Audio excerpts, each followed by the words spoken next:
Listo. Entonces ya estábamos hablando de lo que vendría a ser la vía central, las vías ascendentes, y van a tener distintos tipos, ¿no? Van a haber vías supraespinales, vulvares y las vías talámicas. Pero lo más importante son las vías talámicas, que son, por ejemplo, el complejo reticular, el complejo reticular mesencefálico y la sustancia gris periacuectal y el núcleo ventrolateral del tálamo, que vamos a ir viéndolo en una imagen, acá. Entonces aquí están las vías ascendentes del dolor. Está la vía espinotalámica, esta de acá que ven, no, hay una decusación, llega al tálamo y se va también a la corteza. La vía espinoreticular, la vía espinoreticular se caracteriza por ir a la formación reticular de la médula. ¿Ven? Está yendo a la formación reticular, tanto de la médula y tanto como del puente, el puente, el puente Barolio, ¿no? O de la médula oblongada. No sé si recuerdan eso. Bueno, ¿qué más? Tenemos otra vía que es la espinomesencefálica. La espinomesencefálica se caracteriza porque no va al tálamo, sino se queda en el mesencéfalo. ¿Y a dónde se va? A la sustancia gris periacoectal. Esta es muy importante porque esta, al ser inhibida, esta, al inhibir nosotros la sustancia gris periacoectal, podemos inhibir también el dolor. ¿Entiende? Entonces hay fármacos que actúan acá a nivel de la sustancia gris periacoectal y entonces inhiben, en otras palabras, el dolor por la vía ascendente del dolor. ¿Ya? Muy importante, chicos. Listo. ¿Qué más? El dolor también se va a la corteza. ¿A qué áreas, chicos? A las áreas sensitivas, al área sensitiva 1, al área sensitiva 2. Acá esas dos áreas, sensitiva 1 y sensitiva 2, que son áreas sensitivas primarias y secundarias. ¿Qué más? Puede irse también al área 24, que son los relacionados con los aspectos aversivos al dolor. ¿Ven? Aquí están viendo. Entonces al área 24, a la parte M2, y aquí, para acá. Ya, entonces eso sería muy importante. Bueno, acá no hay mucho que preguntarles, esto sería más neuroanatomía, pero recuerden las áreas que se estimulan con el dolor. S1, S2, el área 24 y el M2. Pero vamos a seguir. Entonces ya para terminar lo que es dolor, chicos, que ya más o menos lo hemos entendido, existe un sistema del cuerpo, un sistema que calme el dolor. Eso es importante, que calme el dolor. Este sistema se llama sistema opioide, opioide endógeno. Esa es la producción de opioides, pero de nosotros mismos. Eso es importante. Es uno de los sistemas modulares. ¿Qué significa modulares? Que modula el dolor, modula. Están en las fibras sensoriales y simpáticas de diferentes estructuras y producen lo que se llaman las beta-endorfinas y las encefalinas. ¿Y por qué son importantes esas sustancias? ¿No? Estas son sustancias que inhiben el dolor, chicos. Por ejemplo, las personas con dolor crónico son adictas, por ejemplo, a las endorfinas, a las beta-endorfinas y a las encefalinas, porque producen placer, calman el dolor. Y vamos a verlo acá. ¿No? Aquí estamos viendo. ¿Ven? Acá estamos viendo por una vía serotoninérgica, vía noradrenérgica, y llegamos a la vía, a la sustancia gris periacoectal. Esa es la sustancia gris periacoectal, está muy implicada en el sistema opioide endógeno, chicos, en la producción del sistema opioide endógeno. Muy importante. ¿Ya? Entonces no se olviden eso. ¿No? Entonces vamos a verlo acá con más detalle en la otra imagen para que entiendan mejor. Aquí está. Los péptidos opioides endógenos, tenemos los POMs, tenemos las proencefalinas, las prodinorfinas y las proorfaninas, ¿no? El más importante es la beta-endorfina. La beta-endorfina la produce el cuerpo y actúa sobre qué receptores? Sobre los receptores mu y delta. Receptores mu y delta. ¿Entienden? Eso podrían preguntarles. Los receptores mu y delta son estimulados por qué tipo de péptidos endógenos? Los beta-endorfinas. Los mu solamente por las endorfinas, endomorfinas, perdón, 1 y 2. Y así sucesivamente. Eso podría ser fija de examen, chicos. ¿Qué más? Entonces hemos hablado, ahora más que nada, hemos hablado del dolor somático. O sea, un dolor que es externo y se vuelve interno, ¿no? Entonces se dan cuenta, solo 2 neuronas, basta con 2 neuronas para yo transmitir el dolor, ¿entiendes? Para llevar el dolor desde la piel hacia el cerebro, ¿no? Recuerden, hacia el cerebro, hacia el tálamo o hacia el mesencéfalo, dependiendo qué vía, ¿no? Espinomesencefálica, tálamo, espinotalámica, ¿no? Dependiendo. Muy bien. Pero ahora vamos a hablar del dolor visceral, que es ya vísceras. Ya hemos hablado del dolor somático. El dolor visceral es procedente tanto de las vísceras de abdomen y tórax, ¿no? Por ejemplo, una apendicitis, una peritonitis, una pancreatitis, por ejemplo, un dolor anginoso del corazón, una angina, dolor también visceral. Es muy importante, chicos. A ver, ¿qué más? Es un criterio para diagnosticar inflamación visceral, enfermedades infecciosas, entre otros. Claro, acá va a haber, las enfermedades infecciosas pueden producir inflamación visceral. ¿Qué más? El dolor puede ser leve cuando es restringido un solo lado, pero puede ser intenso. Por ejemplo, un ejemplo clave que le pueden preguntar, apendicitis. La apendicitis primero empieza siendo un dolor difuso en todo el abdomen y después se vuelve restringido, local. ¿Y dónde? Fosa ilíaca derecha, ¿recuerdan, chicos? O bueno, chicas, ¿recuerdan fosa ilíaca derecha? Eso es importante, ¿no? ¿No, chicas? Entonces, eso, es el dolor puede ser difuso y también se puede volver de ahí restringido. El caso especial a ver, vamos a ver, el caso especial de lo que es la apendicitis es muy importante, chicos, chicas. Acá les voy a explicar, a ver, vamos a ver. Acá vamos a explicarlo para que tal vez le puedan preguntar. A ver, un ratito. Ahí, ya, ahí, vamos a ponerlo acá. Ya. Entonces, en la apendicitis, chicos, chicas, es una de las enfermedades que tiene primero un dolor visceral y después pasa a tener un dolor parietal o somático. ¿Entiende? Parietal o somático. ¿Y por qué? Porque la apendicitis primero estimula a los ganglios del dolor, ¿no?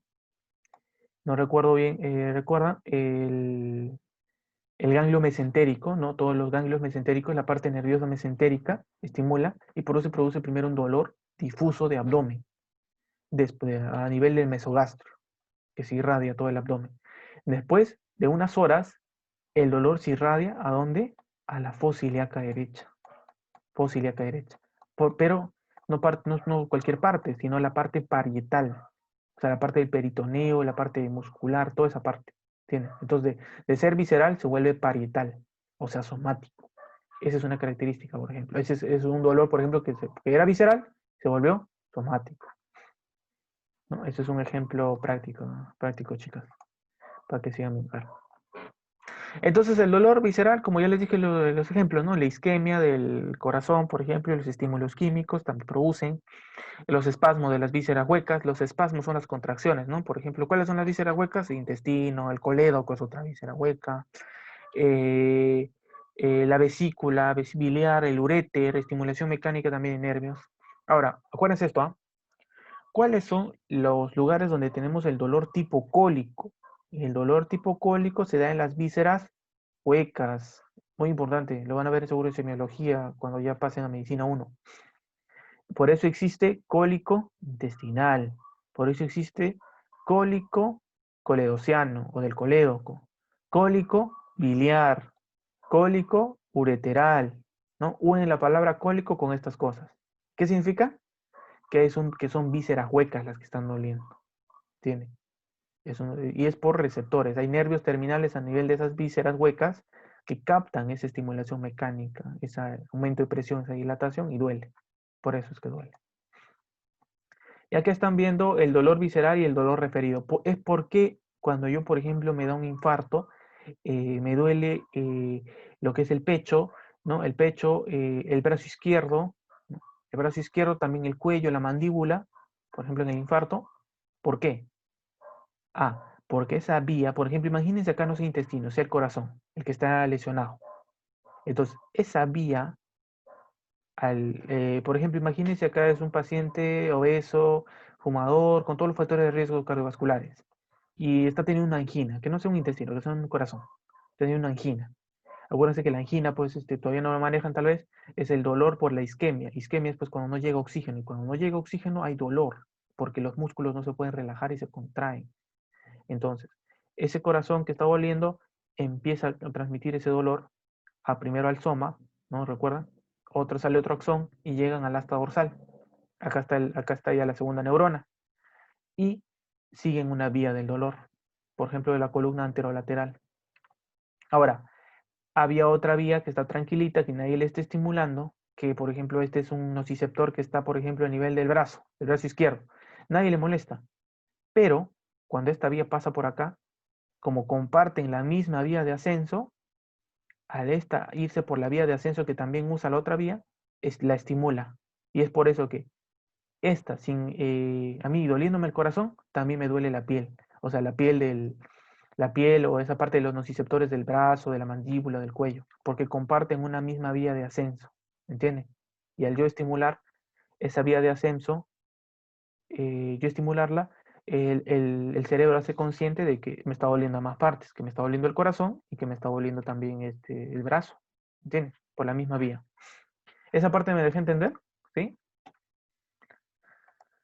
Chicos, chicas, digo, ¿me dejé entender? Sí, sí, claro. Entonces, por eso es el dolor referido, ¿ah? Entonces, ese mismo principio se aplica a todo, pues, ¿no? Se aplica, por ejemplo, ¿por qué duele el estómago? ¿En qué parte?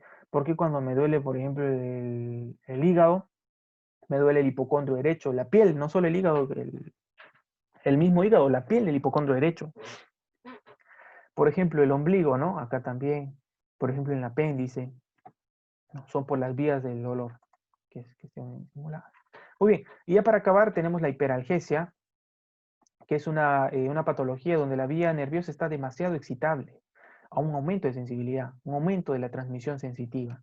Eso es importante. Hay una enorme sensibilidad, chicas. Acá las terminaciones cutáneas, los nociceptores, van a reaccionar a la histamina, van a reaccionar, perdón, produciendo histamina, prostaglandina. El herpes zóster es otro tipo de alteraciones clínicas. El herpes zóster generalmente le van a decir que sigue un dermatoma y son vesículas que siguen un dermatoma. Ven, acá están siguiendo un dermatoma. Acá, por ejemplo, podría ser, ¿recuerdan los dermatomas? Si acá es T10, ¿recuerdan? Acá es T10, T9, T8, por acá sería pues, T7, ¿no? Tienen que saber los dermatomas. Por ejemplo, acá podría decir, te está dañado la parte nerviosa sensitiva a nivel de T7, torácica 7, la raíz de torácica 7, por ejemplo. Entonces, cuando un virus infecta ese ganglio raquídeo, causa ese intenso dolor a nivel de ese dermatoma. Y ese dolor es sermentario y puede rodear hasta la mitad de la circunferencia corporal, ¿no? O sea, hasta la mitad. Se transforma, ese virus se va a transportar por el flujo citoplasmático neuronal, o sea, se mete dentro de la neurona y por su citoplasma se transporta, o sea, por los axones, hasta un punto de origen cutáneo, ¿no? Eso, muy importante. Otra patología, el síndrome de Brown-Sequard, es la médula espinal que sufre una sección parcial y hay efectos predecibles según conocimiento de los fascículos. Eso es muy importante. ¿Por qué? A ver, vamos a ponerlo. ¿Por qué? Porque cuando, por ejemplo, hay una sección de la médula espinal, todo lo que se ha cortado de donde se ha lesionado la médula para abajo, ya no va a actuar como antes, ¿no? Ya no va a actuar. Entonces, las sensaciones de dolor, calor, ¿no? Van a desaparecer por debajo. ¿Recuerdan? Eso es importante. No sé si ustedes recuerdan lo que son los cordones laterales y los cordones posteriores. ¿Recuerdan? Acá están, ¿no? Las vías y la vía también córtico-espinal. Si por ejemplo hay un corte de estas vías, ¿no? Acá también un corte de estas vías sea por ejemplo la anterolateral, sea la vía dorsal, ¿no? Estas vías dorsales, acá están las dorsales y las anterolaterales. Cuando hay un corte de estas vías, el síndrome de Brown-Sequard, que es la sección medular, todo el dolor, el calor, el frío, ¿no? Van a desaparecer. ¿No? Es importante. Y ya, para terminar, entonces ya unos 10 minutos será pues cefalea, chicas, chicos, ya para ya acabar. Hasta ahorita tienen alguna duda, todo bien, y ya hemos acabado dolor, muchachos. ¿Alguna duda? ¿Todo bien? ¿Se entendió? ¿Sí se entendió? ¿A qué se refería lo de 6 segmentos? ¿En cuál? En el síndrome de Brown-Sequard. Ya, claro. Ya, son sensaciones de dolor, calor y frío del lado opuesto de 2 a 6 segmentos por debajo desaparecen. Ya, eso es a ver, ¿cómo te explicaría? Ya, es por las raíces nerviosas. Es o sea, se conserva ese estímulo hasta uno o dos segmentos nerviosos. Pero ya de 2 a 6 segmentos ya se pierde. O sea, a ver cómo te explico, cuando hay una sección, ¿no? Una sección de estas vías nerviosas, ¿ves estas vías nerviosas? Estas son, acá cuántas hay, 6, ¿no? Mira, acá hay 1, 2, 3, 4, 5, 6, ¿verdad? Ya. Entonces, si se corta una, por ejemplo, hay una sección medular de una de estas vías, todavía se puede seguir estimulando el dolor, o el dolor, el calor o el frío. Pero si hay una sección de 2 o la 6, de 2 a 6, ya ya, se interrumpe totalmente la sensación de dolor, calor y frío. ¿Me entiendes? Eso es importante. Entonces, eso es para que lo sepan, chicos, ¿ya? Muy importante. Muy bien, entonces ya para acabar tenemos cefalea, que la cefalea ya sabemos que puede haber la cefalea es el motivo de consulta más importante, ¿ah? Junto con el dolor, son lo que más lo ven los médicos, ¿no? Los médicos generales, especialistas. Muy bien, generalmente dice el 96% de la población ha tenido cefalea, la mayoría son cefaleas tensionales. La migraña, que es una cefalea primaria, recuerden, cefalea primaria significa sin causa, es generalmente el 10% de las cefaleas. Y le dan generalmente a personas de sexo femenino de 25 a 51, a 55 años. Entonces, lo que quiero que sepan que es cuando les pregunten cefalea, ya sabemos que es el dolor a nivel del cráneo, ya sabemos que es un dolor que tiene distinta o diferente fisiopatología, pero lo que quiero que sepan es que hay dos tipos. Hay una primaria, que es sin causa alguna o causa idiopática, y una secundaria, ¿no? Que la secundaria es por alguna otra enfermedad que está produciendo, por ejemplo, una hipertensión endocraniana, una vasodilatación arterial, ¿no? Etcétera. Es una causa ya de otra enfermedad, por eso es la cefalea. Y, por ejemplo, la migraña, si les preguntan, la migraña pues es primaria, cefalea primaria, no tiene causa. O sea, no, bueno, es idiopática, no se sabe la causa. Muy bien. Los mecanismos de dolor que producen, los mecanismos que producen lo que sería cefalea. Tenemos la distensión, tracción el mecanismo clásico que decían que hasta ahora era entendido, era pues la vasodilatación arteriovenosa. ¿Por qué duele la cabeza? Porque hay una vasodilatación arteriovenosa, por ejemplo. Pero no solo es eso. Con las investigaciones se ha encontrado que puede ser también compresión o tracción o inflamación de los nervios craneales. Otro, espasmo o inflamación de los músculos craneales o cervicales. Eso es importante. Entonces, cuando los músculos están contracturados, los músculos craneales, porque hay los músculos craneales también tenemos, y los músculos cervicales pueden producir cefalea. Irritación de las meninges, otro factor muy importante. Irritación meningia, la meningitis, también cefalea. Y aumento de la presión intracraneal, por ejemplo, la hipertensión endocraniana. La hipertensión endocraniana produce entonces también cefalea. De hecho, es una de las triadas de la hipertensión endocrinal. Una de la triada, la triada de hipertensión endocrinal, chicos, es, vendría a ser lo que era reflejo pupilar inhibido, el reflejo de la pupila está dañado, ausencia de reflejo pupilar. Otro es vómitos y otro es cefalea, por ejemplo. Eso te hace pensar en un aumento de la presión intracraneal. Entonces ahí ya piensas que sí es una cefalea, ¿no? Una cefalea por la hipertensión endocraniana. Y aquí están viendo las estructuras que pueden doler o que pueden causar dolor a nivel craneal o a nivel extracraneal. Muy bien. ¿Qué más? En las cefaleas puede haber también dolor referido. Dolor referido. O sea, dolor referido se refiere a que, por ejemplo, un tumor que está creciendo, un tumor o una lesión supratentorial o lesiones infratentoriales, ¿no? Pueden desencadenar una cefalea. ¿Por qué? Por compresión nerviosa. Por ejemplo, una lesión supratentorial que afecte el quinto uno, o sea, la primera rama del trigémino, puede causar dolor en la región frontal. ¿Ya? ¿Qué más? Lesiones infratentoriales, ya saben que es infratentoriales, debajo de la tienda del cerebelo, ¿no? Del cerebelo, de la tienda del cerebro. ¿Recuerdan? Por ejemplo, tengo un tumor infratentorial. Como comprime a las raíces nerviosas C2 y C3, causa dolor a nivel occipital y suboccipital, por ejemplo. Entonces, cualquier patología que te dé una cefalea occipital y suboccipital, tú piensas, es infratentorial. ¿Entiendes? Infratentorial, algo hay ahí. Lesiones cervicales también pueden referir a dolor a la región frontal por conexión del núcleo trigémino caudal, claro. Entonces, puede haber dolores que son de extremo a extremo, ¿no? De la región frontal, pero con la región cervical, frontal y cervical comunicados. por el nivel, por el núcleo trigémino caudal, por esa comunicación. Y aquí están viendo un poquito más detallado lo que les dije, ¿no? Acá, ahí están viendo. Acá también la comunicación, ¿ya? Entonces es importante, chicos, para que lo resalten, las cefaleas que son referidas.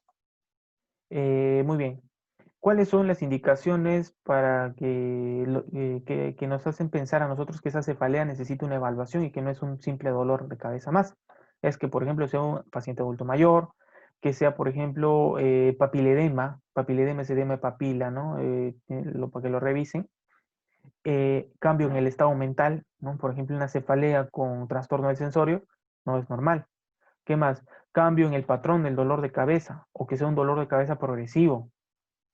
Otro que sea, por ejemplo, un paciente que tiene cefalea y tiene VIH, no, yo voy pensando otra cosa, no es una cefalea normal. Si tiene cáncer, inmunocomprometido, muy importante. Por ejemplo, disparo por tos, esfuerzo y la maniobra de Valsalva. Eso es importante. Cuando la tos es en un mecanismo de disparo, ¿no? Eso es importante, cefalea. Por ejemplo, hay pacientes que cuando tosen, se provoca la cefalea. Cuando hay un esfuerzo, se provoca la cefalea. Cuando hay maniobra de Valsalva es pujar, chicos. Empuje. Esa es la maniobra de Valsalva. Ahí también se puede provocar una cefalea. Y eso no es normal, que cuando hagamos maniobra de Valsalva nos dé cefalea, no es normal. Eso es importante. Y finalmente ya esto de que las primarias y secundarias que ya saben, ¿no? La causa primaria desconocida, ¿no? No tiene causa. Y la secundaria es un resultado de una condición patológica. Acá este cuadro, por ejemplo, del Harrison, lo pueden ver, ¿no? Que les va diciendo, las cefaleas primarias son tensionales y también la migraña, las más importantes. Pero las secundarias, ¿por qué yo tengo una cefalea secundaria? Infección sistémica, heridas de la cabeza, ¿entienden? Entonces, este cuadrito les hace pensar mucho. Les dice, cuando viene a mi consulta un paciente con cefalea, ¿qué voy a decir yo? Primero le voy a preguntar, señora, ¿usted tiene alguna otra enfermedad? Tengo que preguntarle, ¿no? Si tiene, por ejemplo, alguna infección, por ejemplo, algún otro trastorno. Eso. Hipertensión, por ejemplo. Hipertensión arterial. La hipertensión que produce cefalea secundaria. Secundaria. Por la vasodilatación, ¿no? Eso, por ejemplo. Produce trastornos vasculares esa hipertensión. ¿Qué más? Pero si no encuentro causa haciéndole la historia clínica a la paciente, yo digo, es primaria. Y dentro de la primaria yo pregunto, señora, ¿usted en su familia han sufrido de migraña, de dolores de cabeza? ¿No? Sí, sí sufrimos. O me puede decir que no, que he tenido una discusión, que tengo problemas económicos, ¿no? Infinidad de cosas que puede decir la señora y tensional, por trabajo, por sobreestrés, ¿entiende? Y entonces muchos diagnósticos que ustedes van a encontrar para descanso médico es cefalea tensional. Cefalea tensional, entonces puede ser por algún aspecto que esté aumentando el estrés en esa persona. ¿No? Y es la más frecuente de todas, ¿eh? La más frecuente de las primarias. Y de las secundarias, las infecciones. No recuerdo. Eso es muy importante. Listo, entonces la clasificación que la hizo el Instituto de las Cefaleas, ¿no?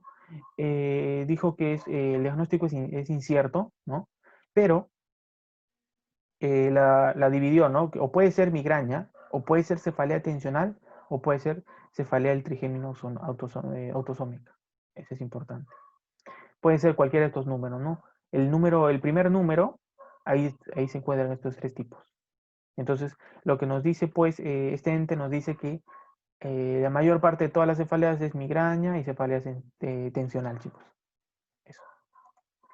Muy bien, entonces ya para seguir avanzando, la cefalea puede ser la migraña. Primero hablamos de la migraña. La migraña es una cefalea que, chicos, primaria. No tiene causa. Eso es importante. Es frecuente y es incapacitante. Eso es importante, incapacitante. No deja a las personas que trabajen, que hagan sus actividades, muy bien difícil. Como no tiene causa, no podemos calmarla tampoco el dolor. O sea, te empieza a doler la cabeza y no sabes cuándo va a parar. ¿Entiendes? No es ni relajándote ni algo, ¿no? O generalmente a las pacientes migrañosas le dicen pues que estén en un lugar sin ruido, poca luz, ¿no? Calmado, eso. Porque ellas tienen fotofobia, tienen, por ejemplo, problemas con la luz, ¿no? Con el ruido, eso. ¿Qué más? Es el tercer trastorno más prevalente en el mundo, ¿no? Es muy importante, o sea, la migraña es súper frecuente. La tercera causa mundial de discapacidad, tanto en hombres como mujeres menores de 50 años. O sea, las personas menores de 50 años, ¿por qué pueden discapacitarse? Por la migraña, por ejemplo, ¿no? Entonces, tenemos migraña sin aura y con aura. Eso es importante. Sin aura significa, ¿no? Que lo vamos a ver ahorita, que va a ser distinta porque va a tener otros síntomas asociados, síndrome clínico.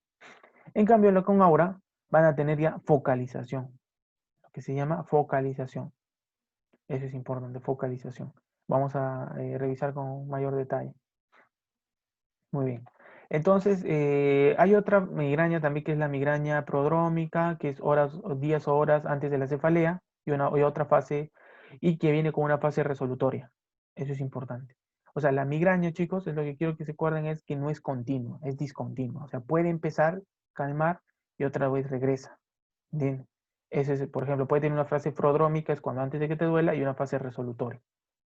Entonces, la migraña no viene sola, no es una cefalea simple, viene con hiperactividad o hipoactividad, viene con depresión, con avidez por determinados alimentos, bostezos, hay astenia. ¿Qué es astenia? Ya van aprendiendo para semiología, el cansancio, cansancio generalizado. ¿Qué más? Viene con dolor o rigidez cervical, eso es importante. Y también puede haber cambios en la frecuencia urinaria. Entonces, la migraña es una cefalea especial, acuérdense eso. Entonces, viendo la migraña sin aura, ese es importante porque la cefalea va a ser recurrente y se manifiesta con crisis de 4 a 72 horas de duración. O sea, imagínense un dolor de cabeza de hasta 3 días, ¿no? Hasta 3 días. Estas características típicas es que es, chicos, atentos acá, unilateral. Unilateral. O sea, solamente nos duele un hemicráneo. ¿Qué más? Pulsátil. Sientes como un latido. Pulsátil. Y la intensidad puede ser moderada o grave. ¿Qué más? A la migrañosa o al paciente migrañoso, ¿qué se hace? No se les debe hacer actividad física, ¿no? Porque lo empeora. Y se puede asociar muchas veces con náuseas y fotofobia, fonofobia, ¿no? Fonofobia es incomodidad ante el sonido, incomodidad ante la luz, ¿no? No se olviden. Entonces, si sufren un familiar, la mamá, la tía, algún familiar con migraña, entonces saben que su cuadro no es para restarle importancia, ¿no? Eso es importante. No hay que restarle importancia y decir es un dolor de cabeza más, no. Bien. ¿Qué más? Los criterios de diagnóstico del Harrison que te dan para migraña, estos son, ¿no? Al menos 5 crisis que cumplen con los criterios, vamos a ver B o D. Tener al menos 5 crisis para yo tener migraña sin aura.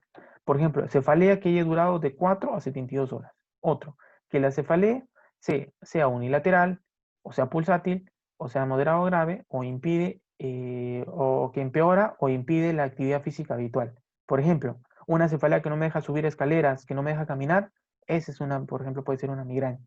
Otra, el criterio D, al menos uno de los siguientes síntomas, que sea acompañada con náuseas o vómitos, fotofobia o fonofobia. Y finalmente, el E es no atribuirse a otro diagnóstico. ¿Entienden? Entonces, estos 5 criterios diagnósticos me van a decir que si mi paciente tiene o no migraña. ¿Entienden? No olviden eso, chicos. Y ya vamos avanzando ya para acabar. Tenemos la migraña con aura. Son ya acá, esta se ve, esta ya también va a ser de varios minutos de duración con síntomas visuales. También es unilateral, pero acá hay importante, reversible. Es gradual, es reversible, eso es importante. Y puede preceder a una cefalea y a síntomas asociados a migraña. Muy importante. Entonces, chicos, acá lo más importante en la migraña con aura es que es reversible. Sigue siendo unilateral, pero es reversible y es gradual. Y acá está la migraña con aura. Vamos viendo las diferencias nada más, para que lo sepan más, para que lo diagnostiquen fácil.